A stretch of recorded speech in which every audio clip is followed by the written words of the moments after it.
Ok, turminha do nono ano, vamos dar continuidade às nossas atividades. Queria que vocês agora pegassem o exercício, esse último que eu passei, com base no capítulo 6 e também nas duas videoaulas que vocês já devem ter assistido. Nas videoaulas eu dividi em duas partes. A primeira parte eu apenas dei uma introdução sobre a industrialização e os fatores essenciais, certo? E na segunda parte nós vimos o processo histórico de formação industrial, ou seja, o processo de industrialização, ok? Muito bem. Então vamos lá, pegue o exercício de vocês e vamos corrigir, né?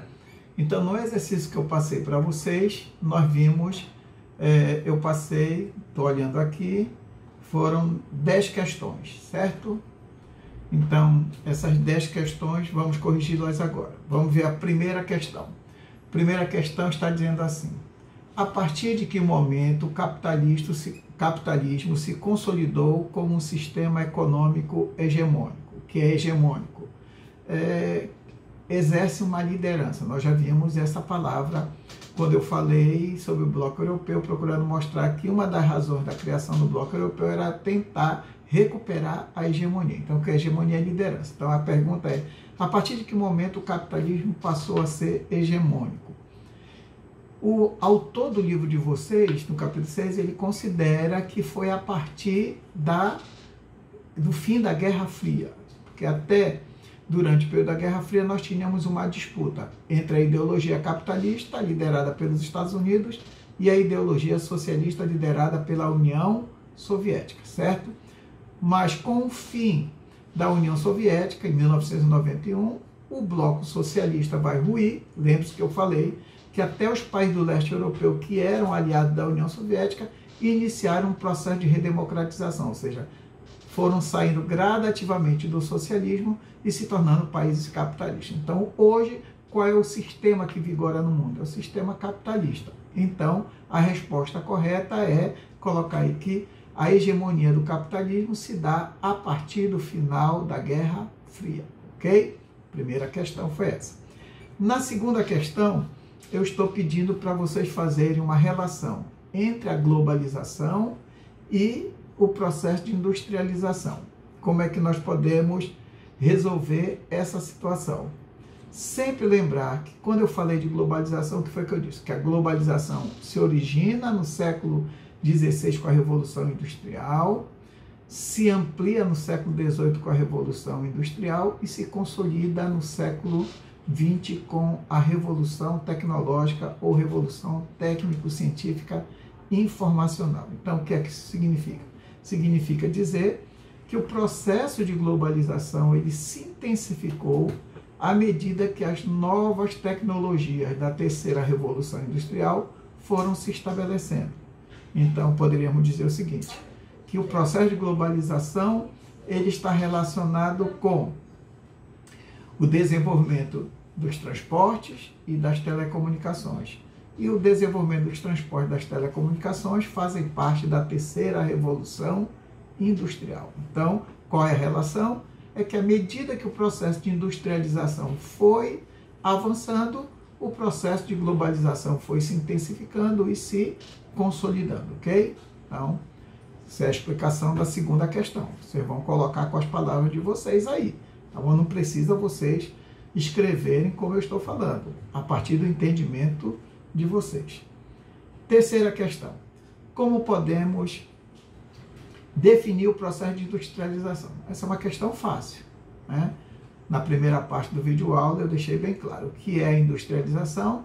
É o processo de transformação de uma matéria-prima em um determinado bem ou mercadoria. Então, essa é a definição, tá? Essa transformação, ok? Então, seria a terceira questão. Vamos para a quarta questão. Na quarta questão também nós temos claramente lá na videoaula os chamados fatores essenciais para o processo de industrialização. Eu mencionei 5 fatores, né? Então, quais são os 5 fatores? Capital, que eu disse que seria o fator sine qua non. A matéria-prima, mão de obra, os transportes e os recursos energéticos, ok? Retornando então, muito bem. Então, agora nós vamos ver qual é a questão de número 5. Na realidade, a questão de número 5, que está dividida em A, B e C. A é para fazer um comentário sobre a primeira Revolução Industrial, a B um comentário sobre a segunda Revolução Industrial e a C um comentário sobre a terceira Revolução Industrial. Não vou comentar essa questão agora. Você vai rever esse trechozinho lá da videoaula, tem lá as características nos slides que eu coloquei, e você vai então transcrever aquelas características lá, ok? Beleza. Vamos para a questão de número 6. A 6 é: explique a sigla RTCI. Lembre-se que nós estamos vivendo a terceira Revolução Industrial.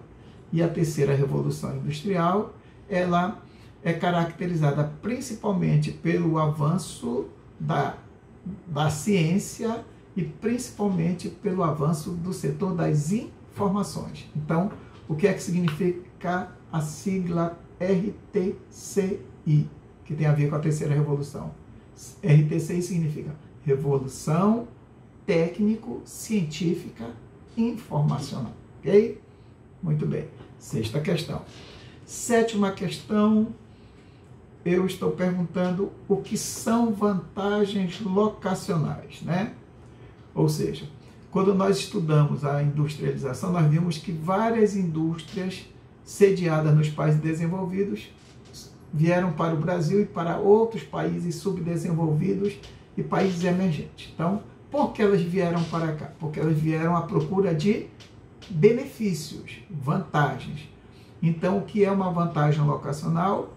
São aqueles benefícios que um determinado país oferece para atrair esses investimentos estrangeiros, esse capital estrangeiro, ou para atrair as empresas multinacionais. Repetindo, o que são vantagens nacionais, vantagens locacionais, são benefícios que um determinado país oferece com o objetivo de atrair os investimentos estrangeiros ou atrair as empresas multinacionais. Vamos agora para a oitava questão. Se na sétima eu perguntei o que são vantagens locacionais, nessa oitava eu estou perguntando quais são essas vantagens. Então, basicamente, quais são essas vantagens? Primeira vantagem seria matéria-prima abundante. Matéria-prima é essencial para o desenvolvimento industrial.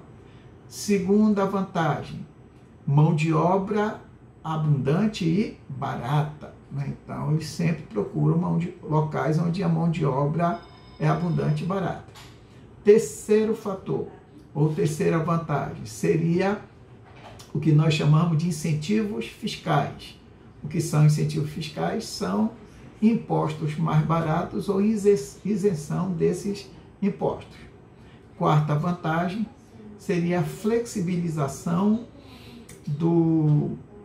das leis trabalhistas, vamos colocar assim, né? Então, esses países buscam locais onde essas leis trabalhistas são mais fáceis ou são mais flexíveis, que não tenham que pagar multas elevadas. Então, repetindo, quais são as vantagens locacionais? Matéria-prima abundante, mão de obra barata, incentivos fiscais, legislação flexível e mais uma que eu lembrei agora, que seria a isenção ou incentivos energéticos, né? A busca por energia barata, que a energia também é importante nesse processo de transformação. Nona, penúltima, né? Porque a Europa é considerada o berço da civilização moderna, nós já vimos esse conceito. A civilização moderna é a civilização a partir da Revolução Industrial. Então, por que a Europa é o berço da civilização moderna? Porque ela foi o berço da Revolução Industrial.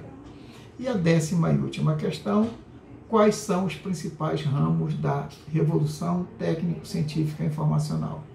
O avanço dos transportes, o avanço da rede de computadores, chamada hoje de internet, a química fina e a biotecnologia. Biotecnologia que é aplicada tanto na agricultura, por exemplo, com a questão da transgenia, dos alimentos transgênicos, ou na pecuária com os incentivos fiscais, ou mesmo na ciência médica com o desenvolvimento das células troncos e também a decodificação do DNA do indivíduo, ok? Então estão aí as 10 questões que nós passamos para vocês, tá? Resolvam, um forte abraço e esperem o próximo vídeo aula.